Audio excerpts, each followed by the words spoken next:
జై స్వరాజ్య టీవీకి మా సమస్యల కోసం వచ్చి ఇస్తున్నటువంటి జై స్వరాజ్య టీవీకి ప్రత్యేకమైన ధన్యవాదాలు. మేము ప్రత్యేకంగా పోరాడేది ఒకటే. సో వెల్ఫేర్ బోర్డు అనేది ప్రభుత్వ సంస్థలతోటే ఉండాలి. ప్రైవేటీ వాళ్లకు టెండర్లను పిలవద్దు, ప్రైవేటీ వాళ్లకు అప్పచెప్పొద్దు అనేది మా ప్రధాన డిమాండ్. కాబట్టి అది ప్రైవేటీకరణ చేస్తే లేబర్ వెల్ఫేర్ బోర్డుకు అన్యాయం జరుగుతుందని మేము ఈ పోరాటం చేస్తున్నాము. ఈ ధర్నా చేయడం జరుగుతూ ఉంది. అనేకమైనటువంటి సదుపాయాలు 11 రకాల సదుపాయాలు లేబర్కు ఉంది. అట్లాంటి సౌకర్యాలు ప్రభుత్వం ద్వారానే సప్లై చేయాలి.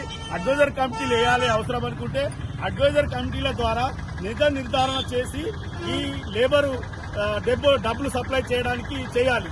గత ప్రభుత్వం కూడా 1,005 కోట్ల రూపాయలు దుర్వినియోగం చేసింది. కాబట్టి ఇప్పుడు ఈ కాంగ్రెస్ గవర్నమెంట్ కూడా ప్రైవేట్ సంస్థలకు ఒప్పజెప్పాలి కమిషన్ కోసం అని చేస్తా ఉంది.